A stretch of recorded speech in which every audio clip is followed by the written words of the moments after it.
আসসালামু আলাইকুম। শীতকালীন জাত ইয়ার মালিক সিড কোম্পানির আইস গ্রিন শসার মাঠ পর্যায়ে ফলাফল দেখতে চলে আসছি। আমি Mohammad Mehedi Hasan Jewel, Chapainawabganj territory sales officer. আমি আজকে যে জায়গায় আসছি সেটা হচ্ছে চাঁপাইনবাবগঞ্জ সদর উপজেলার ঝিলিম ইউনিয়নের 3 পুকুর গ্রামে। তো আমি যেই জায়গায় দাঁড়া আছি এটা হচ্ছে পুরাটা আইস গ্রিন শসার একটা প্রজেক্ট, 7.5 বিঘা জমি।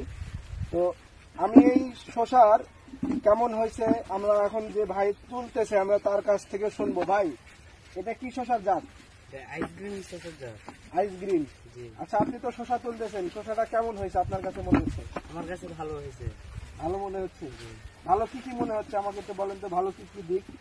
ভালো বলতে আপনার সব দিক থেকে ভালো বলতে এই আইস গ্রিন শসাটা দেখতে পাচ্ছি, এই জাতটা দেখতে পাচ্ছেন, শসার জাতটার নাম হচ্ছে আইস গ্রিন। এটা অনেক ধরে, তুলতেও ভালো লাগে, খেতেও সুস্বাদু। এই জাতে কোনো ওষুধ নাই, এই শসা তুলা খুব ভালো, সবকিছু তুলতে ভালো। আমি মোহাম্মদ মিজানুর রহমান, চাঁপাইনবাবগঞ্জ সদর উপজেলায় 3 পুকুর স্থান। তা আমি আইস গ্রিন শসা চাষ করেছি মালিক সিডের। তো শসা খুবই ভালো, গাছও খুবই ভালো। তো শসার যদি আমি দেখি বৈশিষ্ট্য আপনাকে দেখাই, যে শসা দেশি শসা, এই যে দেশি শসার মতন এই যে আপনার কাটা কাটা আছে, এটা খুবই চাহিদা। এটা বাজারে নিয়ে গেলে আগে এটা বিক্রি হয়, দেশি শসা ভাইবে এটা বিক্রি হয়, কিন্তু এটার আপনার যেরকম কালার একবারে দেশির মতন, সব দেশির মতনই বলে, সুস্বাদু শসা। আপনার বীজ লাগানোর পর থেকে 40 থেকে 42 দিনের মধ্যে হারভেস্ট করা যায়। তা আমি এখানে প্রায় 7.5 বিঘা শসা লাগাচ্ছি। তো প্রতিদিনই আমি অর্ধেক করে 25 মণ করে আমার উঠে। আপনার শসা এই যে দেখেন, খেয়ে দেখাচ্ছি, খুবই সুস্বাদু এবং শসা খুবই একটা কর্মটা ভাব আছে, ভাঙলে কটাস করে উঠছে। বাজারে কেমন কি চাহিদা পাচ্ছেন? বাজারে প্রচুর চাহিদা, এটা আগে খুঁজে মানুষ, আপনার ব্যাপারীরা নিয়ে যায় এগুলো, এটা আগে, এটা দেশি ভাব, মানে মানুষকে বললেই মানুষ দেখলেই নেয় না যে আর দেশি শসা। আচ্ছা, আরো তো কোম্পানির শসা আছে, তো আপনি আইস গ্রিন শসা বাইসে নিলেন কেন? মানে আপনার কোম্পানির শসা আছে, কিন্তু আমাকে মালিক সিডের বীজ ভালো এবং বিশ্বস্ত বীজ। তো মালিক সিড যেটাই নিয়ে আসে সেটাই ভালো। আমি মালিক সিড ছাড়া অন্য এখনো গাছ লাগাইনি, বীজ রোপণ করিনি। 2 বছর ধরে শসা চাষ করছি। এর আগে আপনার গরমে আইস গ্রিন বার্ড লাগাচ্ছি, খুবই ভালো হয়েছে। এবার শীতে আইস গ্রিন লাগাইছেন? এবার শীতে আইস গ্রিন লাগাচ্ছি।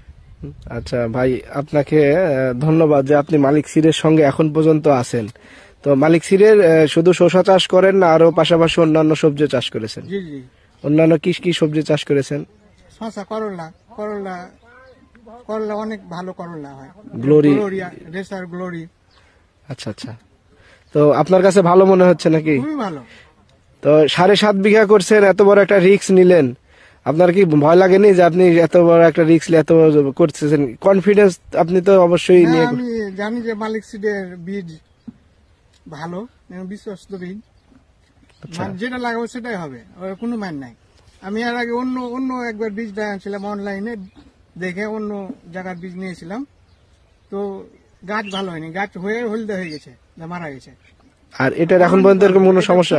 এটা কোনো মানুষ বলছে যে শসার গাছ দেখে বলছে লাউয়ের গাছ লাগাচ্ছে, এরকম পাতা হয়েছে বড়। আচ্ছা আচ্ছা, ঠিক আছে ভাই, ধন্যবাদ। মালিক সিডের সঙ্গে থাকবেন।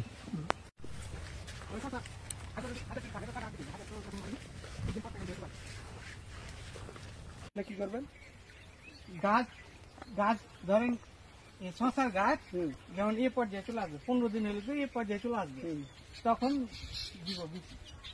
আচ্ছা, আর শসা যখন কমপ্লিট হয়ে যাবে তখন গাছ এক দুটো আসবে। শসা তো 1 মাস, তারপরে তো ধরতে লাগলে 1 মাস। আচ্ছা, শসা খাইলে করলা গাছ হয়ে গেল। তা আপনার যে দূরত্বটা ফাঁক বলতেছেন, এটা কাভার করবে কি এর 2টা করে গাছে? উপরে উপরে উঠাই দিবেন? আমার কাছে মনে হচ্ছে যে আপনি এই আড়াই হাত পর পরে যদি একটা করে দিয়ে দেন, একটা করে দেন, দুইটা দরকার না, আড়াই হাত পর পরে দিয়ে দেন। যেহেতু আপনি শোষার পরে, শোষা ওঠানোর পরে করলা খাবেন, তো সেক্ষেত্রে আপনার পরে শোষার পরে আপনাকে করলার পরে একদম ফুললি ট্রিটমেন্টে যাইতে হবে। আপনার তখন করলা কিন্তু বড় একটা ইনভেস্ট দিবে, আপনাকে টাকা দিবে, যেরকম খরচ হবে তাতে ডবল টাকা দিবে। তো করলার গাছ লাগানোর সময় ওরকম গাফলতি করা যাবে না, এখানেও যে দিবেন আর পরে আড়াই হাত পর পরে দরকার হলে একটা করে গাছ দিবেন, মানে এক থানায় দুইটা না দিয়ে আপনি থানায় একটা করে দেন, বেশি ভালো হবে, বুঝছেন? এই যে যেরকম আপনি মাঝখান দিয়ে দিয়েছেন, এই শসার গাছ হয়ে যাচ্ছে, আপনি এখন এখানে একটা দুটা করে আছে সবটাতে, ও দিতে গেল এখন, মানে? সবটাতে দুটো আছে, বুঝতে পারছি। কোনটা একটা নাই, একটা থাকলে হয়তো মারা গেছে, মানে দুটা করে লাগাইছি। শসা ধরতে দেখে না এটা তো গাছ দুটো আছে দেখে আপনি দেখেন। আমরা প্রতিটা ডোগায় ডোগায় 1 2 3 ওখানে একটাতে দুটা করে ধরে। 5 6 7 আইরে সর্বনাশ, জানির সংখ্যা প্রচুর পরিমাণ। মানে ট্রিটমেন্ট আপনি দিচ্ছেন নাকি? উভয় পক্ষে না ভাই, প্রজেক্টটা মাশাআল্লাহ দেখার মতন।